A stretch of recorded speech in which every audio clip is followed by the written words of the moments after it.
All Indiana Politics is your premier source for Indiana politics, focusing on issues that matter to you. I still want us to be the best in the Midwest. We can't afford another lockdown. Give the citizens of this country the relief they need. Education in the state of Indiana remains priority number one. In-depth, nonpartisan coverage. We don't know exactly where the economy will be in January. People are worried with good reason. Exclusive interviews with Indiana's political leaders. We have the resources here in the state of Indiana to care for those who are in need. Expert analysis on critical legislation. We need to reform those laws. This recovery is going to take some time. We've got to anticipate that there'll be a budget shortfall. From Wish TV, this is All Indiana Politics Podcast on the All Indiana Podcast Network.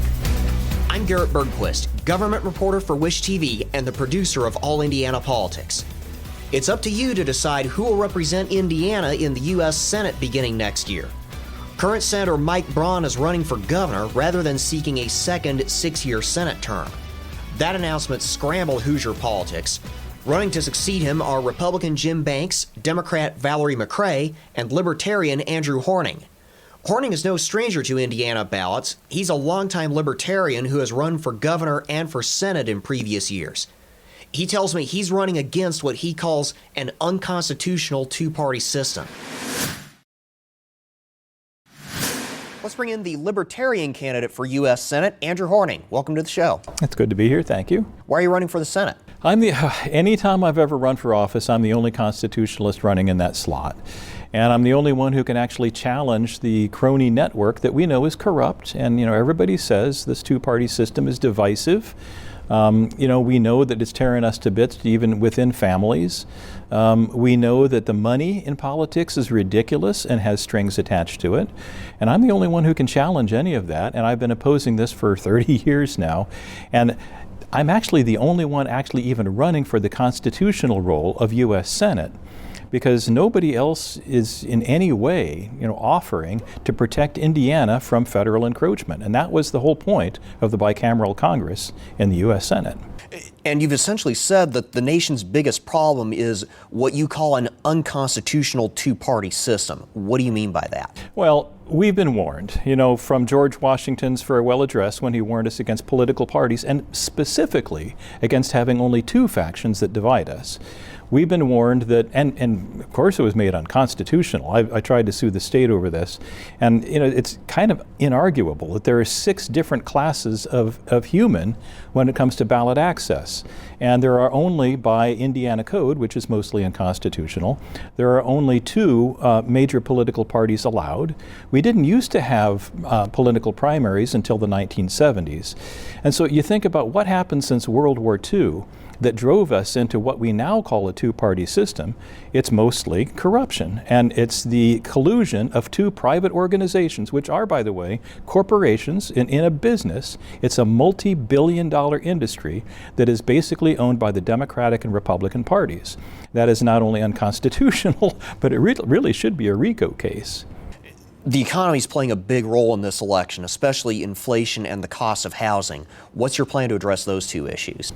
Well, for a long time, there are a lot of people, not just Ron Paul, not just the founders, everybody in between has been warning against having a central bank. So the Congress is supposed to be in charge of the Treasury, supposed to be in charge of our monetary system. They delegated that to the Fed, and the Fed is inherently inflationary. And if you look up certain, there are things like the Trippin paradox, and there are lots of terms for why it is that this is a transgenerational theft scheme, which inherently it basically takes from the lower and middle classes and gives to what we call the investment class, which also happens to be the donor class. And that is where an awful lot of our problems originate. And it's basically what the Fed does is it monetizes political debts. It's what they considered necessary for modern warfare before World War I, because it allowed you to run big deficits with a hidden tax of inflation. And that has been a massive problem. You look at the purchasing power of the dollar since 1913, it's dropped like a stone. So I would, of course, I'm all for auditing the Fed. People have been trying to do that forever. But I'm also in favor of ending the Fed and going back to a constitutional monetary system, which frankly we could even do at the state level if there was any appetite for that. So in terms of, the Fed, that has to go. But most of that is because we're spending too much.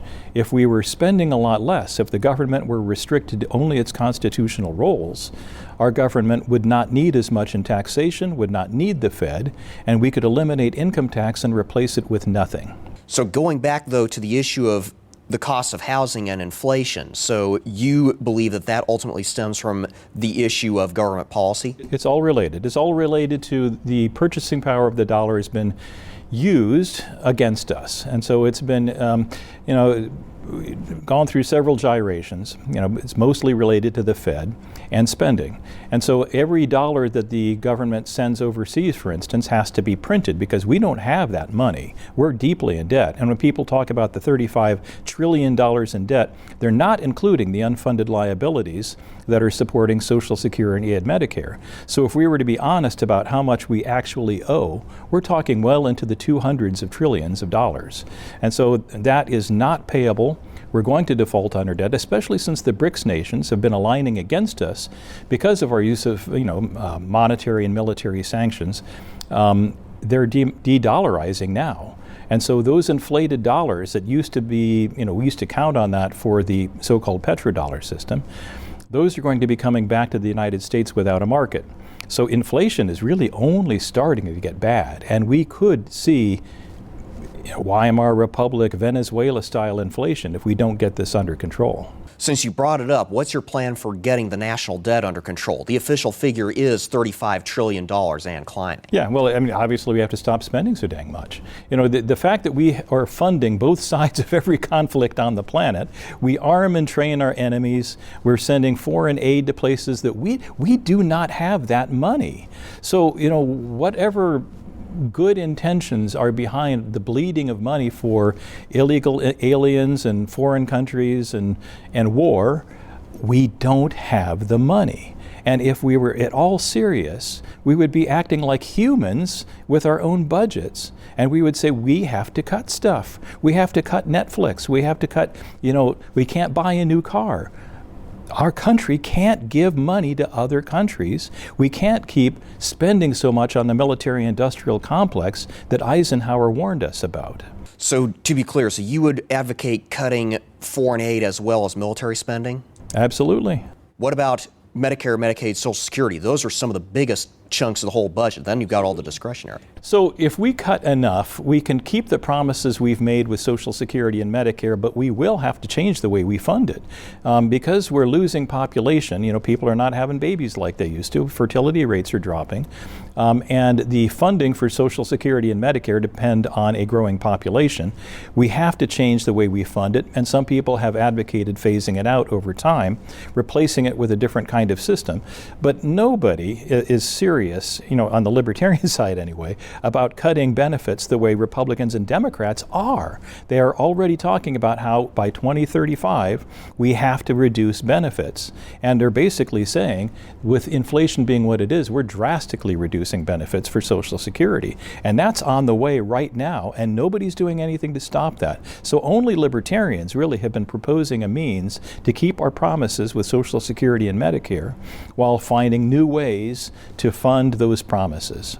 How do you avoid a situation like what we have right now in Indiana with Medicaid, where we've got a sudden wait list now for Medicaid waivers, and we've had medically complex children taken off of the attendant care program? How do you avoid situations like that writ large if we engage in the kind of deep spending cuts you're talking about? Well, first of all, that's a state level issue, and I'm running for a federal office. Now, at the federal side, though, I am talking about we have to cut everything else. So if we're talking about what we have promised to American people, Social Security and Medicare, we promised that to American people. We did not promise to fight for Israel. We did not promise to blow up Iran. So, the fact that we're giving money to everybody else, and especially because, the trillions that we're spending in war, that could be used to bolster Social Security and Medicare so that we don't, at least from the federal side, have the emergencies that we see here on the state side from mismanagement on the state level. You spoke earlier about ending the Fed. Now, since the creation of the Federal Reserve, with the notable exception of the Great Depression, we haven't necessarily had the kind of severe economic downswings we had in, say, 1873, 1893, 1907. Is potentially losing that stability worth the risk? Well, when you say stability, that's actually not correct, because we did not have the loss of purchasing power of gold when we had a gold system, and so market fluctuations have always been around, and yet we did not have the productivity or the industry that we had in the years post World War I, actually, it is a different world back in the 1800s, and we were not the economic powerhouse back then that we became in the early part of the 1900s. So by the time in fact, the Fed has admitted this. Bernanke said it, and we admit it. We caused the Great Depression, he said, and that was because many economists, like I'm blanking on the name of the Austrian economist who blamed the Fed and wrote a big book about how the Fed was responsible for the Great Depression. It's really only Fed policy that can cause this sort of malinvestment and inflation and misappropriation of money in general that caused that first Great Depression. And we have had, since then, if you say we haven't had similar kinds of things, but 1958, we've had, 1971, we've had tremendous problems. And in fact, when we went off the Bretton Woods Agreement, we had to go on to something different, and that's when they started using what we call the petrodollar system now, where we agreed to fight Saudi Arabia's wars in exchange for countries having to use U.S. dollars for the trade in OPEC oil. And ever since then, we've had nothing but trouble in the Middle East, and we have had nothing but inflation ever since, and tremendous inflation. Look to see what happened to gas prices and long lines in gas stations back in the 1970s. So, we have been screwing up with Fed policy for a long time. And when they're talking about, they've only recently, in the last 70 years, started really saying that there's a dual purpose to the Fed that never existed before. It was supposed to be the lender of last resort. It was supposed to be, the bank that sort of supported crashes. But now they're managing interest rates by printing, issuing money for which there is no market need, frankly, just to basically, like I said before, monetize political debts. And that is a failing system. And it's failing not just from within, but it's also failing from other countries pushing back against us. What's your plan for the southern border? Well, first of all, this is not immigration that's taking place. Our government is literally paying to bring in people, and some of these people have been voting. So we have had illegal aliens voting. We've had, we know that there are like 500,000 criminals that have been released, that have been, we've been importing them, and we've been importing them for low-wage labor, which is something that, the lobbyists, big corporate industries really like. And there's one party that likes to have, extra voters. And there's all kinds of reasons why we've brought in, more illegal aliens. We've made it very difficult for legal labor to be competitive. So illegal labor is a good option. And we've made it very difficult to get into this country legally. So if we were to do just a few simple things, make it easier to get here the right way, we, of course, have to secure the border. I mean, just the amount of disease and slavery and so on that's coming across, drugs coming across the southern border, that's ridiculous. But, as much as, there's tough talk from the Republican side about being mean against, getting tough against all these illegal aliens, it's really been our fault that we have been doing this to ourselves, blowing up other countries, making their other nations inhospitable, making them want to come here because they have to. We've made it, almost impossible for people to compete with legal labor because our labor laws are ridiculous. And everything we've done from the federal side has been encouraging people to come here. And the fact that we're also paying them once they get here with benefits that American citizens can't get, all of this is our fault. We can't blame the illegal aliens for this. It's our fault. And that's where, it's not even a new problem. This started under Reagan and kept getting progressively worse. So if people were to be serious about what we should do about illegal immigration, it's actually fairly simple. Do the laws as they're already written, because we're not doing that. How should we address the nation's fentanyl crisis, and specifically helping the people who are already addicted? Well, this is another big problem. A lot of it's coming across that southern, well, and northern border now as well. So, I mean, this is part of the border crisis, but it's also a cultural problem. And, you know, we have had tremendous problems with, you know, drugs since the war, you know, the war on drugs made it such a profitable business. So, you know, I think a lot of people understand that libertarians are at least constitutionally opposed to the war on drugs because, you know, when we passed the 21st Amendment to end the first prohibition, we replaced the 18th Amendment with nothing. There is no constitutional authority to do what we're doing. And in the war on drugs, we have made, you know, networks and governments and judges and cops on the take for an incredible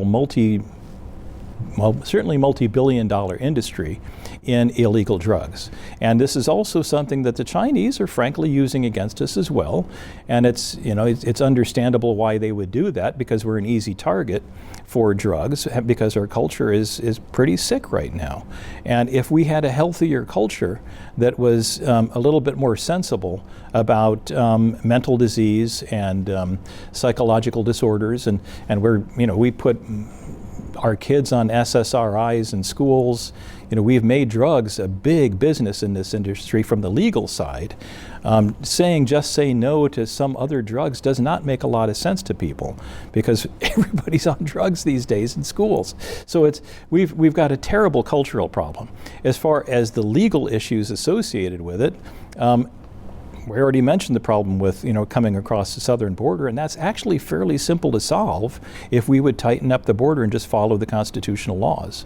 You've alluded to this already. I want to go ahead and go into a little bit further on foreign policy. Would you support continued military aid for either Ukraine or Israel? Absolutely not. And why not? Well, first of all, we don't have the money. Second of all, we caused the problem in Ukraine. When we promised, we negotiated, the fall of the USSR was a negotiated collapse, first of all. And in that collapse, we promised both Brezhnev and following leaders that we would not expand NATO onto their nations. Now, we, you know, basically went and threw down governments in Yugoslavia, and then, of course, later in Ukraine. We did that. We took out the government in Ukraine.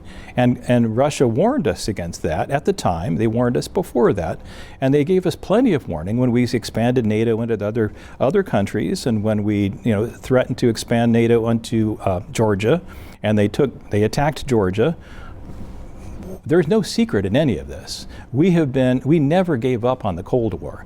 We have been pushing on Russia ever since 1991.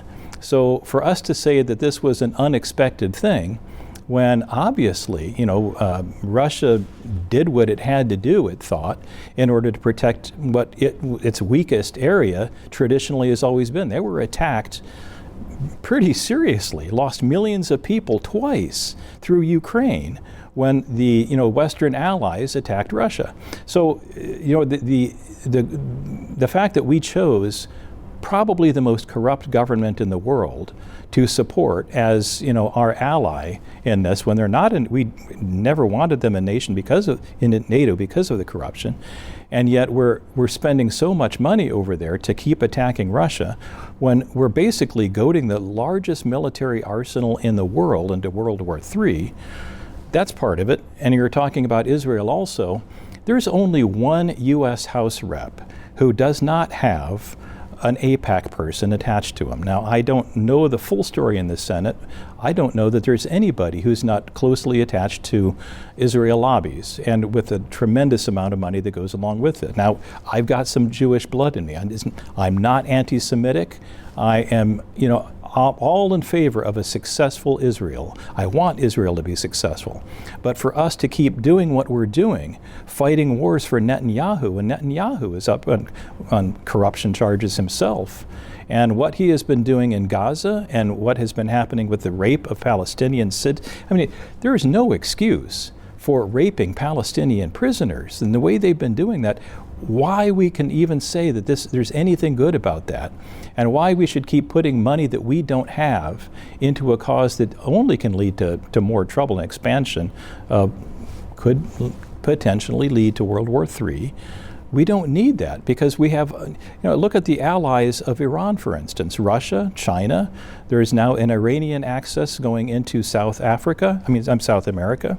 So there's a Sino-Iranian power building in South America because of what we've been doing in the Middle East. It makes no sense from an American defense perspective, certainly. It's counterproductive, and we don't have the money.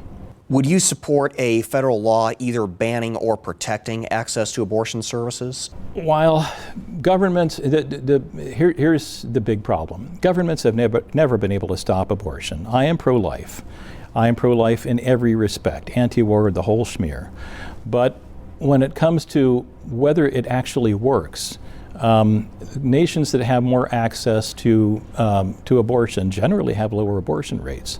Abortion rates have been dropping in the United States. Now, I am absolutely opposed to using taxpayer money for abortions, so I don't believe there should be any taxpayer support of either Planned Parenthood or UNESCO, which actually promotes abortion, funds abortions in other countries like China. So I am absolutely opposed to funding abortions from the federal level. Now, I don't believe in a federal ban, however, because that's not even in the federal realm. Murder isn't even a federal crime. That's a state level crime. So this should all be at the state level. And so I am glad that Roe was thrown down, and I do not want to see anything like that at the federal level. We've talked about a lot of national level policy issues so far. What's one thing specific to Indiana that you would like to work on if you were elected to the Senate? Well, as I mentioned before, I'm the only one actually running for the original role of the U.S. Senate. Now, before the 17th Amendment, senators were appointed by state legislators to protect the state against federal encroachment. Nobody's done that, and well, even before the 17th Amendment. So, my role in the Senate would be to protect Indiana from federal encroachment. And now that means also all of the traps that come with federal funding to the states. So for instance, Indiana, I don't have the exact figures, but when I ran for governor last and I did the numbers, it was something like 6% of school funding comes from federal grants, but over 10% of the costs come from the federal regulations and overhead that comes with that money. That happens with every federal dollar that comes to the state, whether it's highway funds or not. Whenever the federal government has a handout, it comes with strings, just like campaign donations come with strings attached. So I would be all about trying to protect Indiana from the kind of abuse that the federal government imposes upon the states, which now is becoming increasingly international with the UN's Agenda 2030, increasingly looking to remove property rights and impose a global tax on citizens. What makes you the best choice for Senate? Well, like I said, I'm the only one running for the constitutional role of Senate, but I'm also the only one who can talk about the corruption which is really, pick a problem. Corruption is at the heart of all of it, and you can see it in campaign donations. I'm the only one who can even talk about that. I'm also the only one who's not part of this Hatfield and McCoy division of the Republican and Democrat parties. We're fighting each other for no good reason. There's a lot more commonality with real world Democrats and Republicans than the parties would have you believe.